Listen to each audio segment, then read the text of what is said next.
First of all, thank you to all of you for giving your Saturday morning to coming here today to this meeting, a meeting that is, above all, intended to strengthen the relationship between citizens and their government, and to allow for more open communication so that Americans can join together with our distinct cultural, religious, ethnic, and political affiliations for the sake of promoting the common good and security in this nation. The terrorist attacks of 9/11 shocked all of us, left us feeling vulnerable, confused, and angry.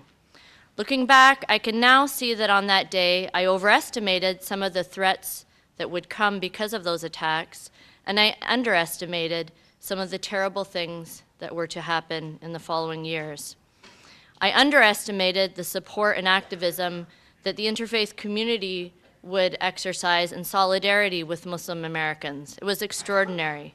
Mainstream Christian and Jewish organizations, not to mention the Sikhs, who are often collateral casualties of anti-Muslim hate crimes, as well as others, came to our defense and carried us through the worst of times. Then, from President Bush's visit to a mosque in defense of hijab-clad women to the Justice Department's vigorous pursuit of hate crimes, we had some important support from our own government. At the same time, we faced actions from the government that brought many dark days to our communities.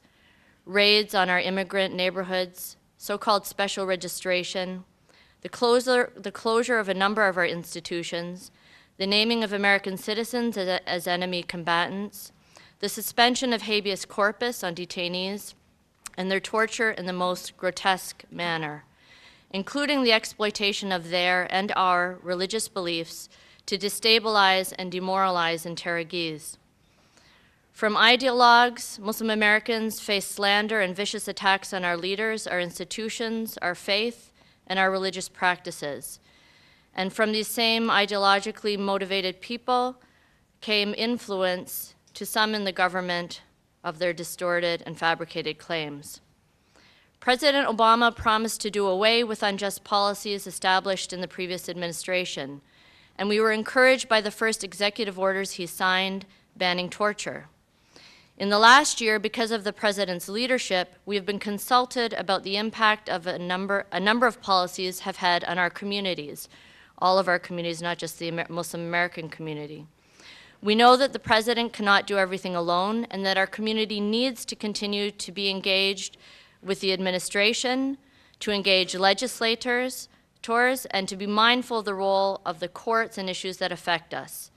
9 years out, and here I can speak for the Muslim American community, we face 4 major threats to our existence and identity.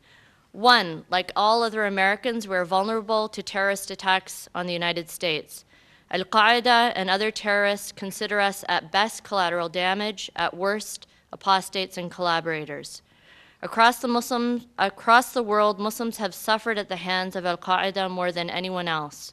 For this reason, if no other, Muslim Americans want law enforcement to be effective in protecting all of us against terrorist attacks. Second, the cult-like tactics of terrorist recruiters to entice our youth to their ideology and mission. We do not want to lose our children to a revolutionary fantasy in religious guise. 3, hate speech and attacks from a conglomeration of religious bigots, racists, political ideologues, and xenophobes. We do not want to be alienated and stigmatized in our own country, and we look to our political leaders to set a responsible tone. Finally, government actions that impinge on the freedom of our community to organize, to freely express our religious values, and to engage in the lawful advocacy of our positions. We need the freedom to build an ethical, productive community of faithful American Muslims, something we cannot do if we have to fritter away our resources defending ourselves against bogus charges. In Cairo, addressing the people of Muslim nations, many of whom suffer under authoritarian regimes, President Obama spoke of fundamental rights for which all people yearn: the ability to speak your mind and have a say in how you are governed, confidence in the rule of law, and the equal administration of justice. The President concluded, governments that protect these rights are ultimately more stable, successful, and secure. We gathered here today could not agree more, and we wish for no less for all of us.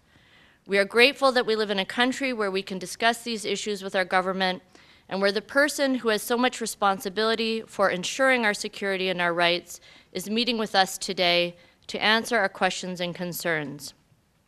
He is one person, at least I'm confident, who gets even less sleep than I do, for he bears the weight of protecting a nation of 300 million people from countless known and unknown threats. I am happy that I do not know everything he has to know, but if someone has to know these things and take action upon them, I feel safer for the fact that he has requested to meet with us, to hear our concerns, and to take into account our perspectives as he advises the President on how to keep all of us safe.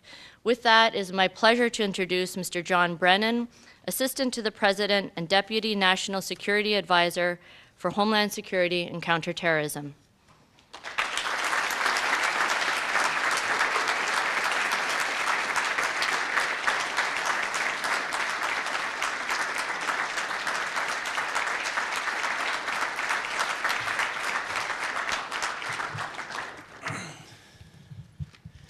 Good morning.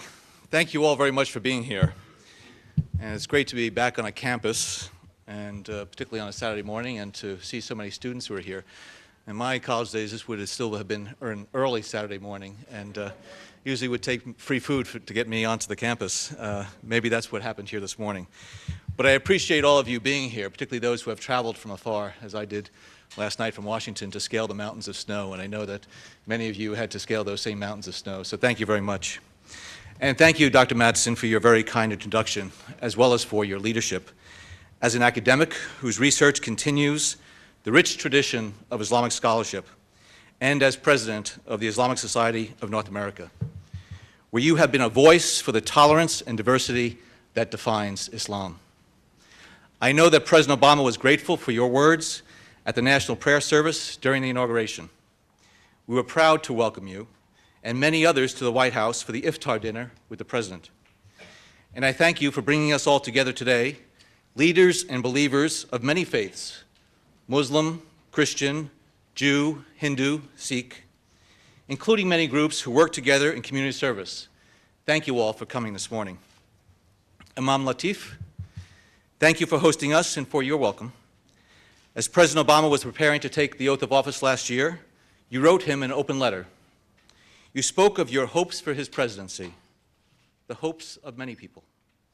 You also wrote that America has rarely noticed that American Muslims, such as yourself, have always denounced violent extremism. That despite the frequent misrepresentations of your faith, you have never lost faith in America. And that, and I quote, "We as American Muslims are eager to serve our country." To Imam Latif, in your service to Muslim students in the NYPD, to our hosts, the Islamic Center at NYU, and the Islamic Law Students Association, to everyone who joins us today, please consider my presence in acknowledgement of Imam Latif's eloquent appeal. On behalf of President Obama, who asked that I send you his personal greetings and appreciation, I am here to say that your example and your denunciations of violent extremism are not merely noticed, they are celebrated. Your abiding faith in America strengthens and inspires us all. And there is indeed much we can do together to serve our country as fellow Americans. I know that many of you and the organizations you represent engage often with the White House and the Obama administration.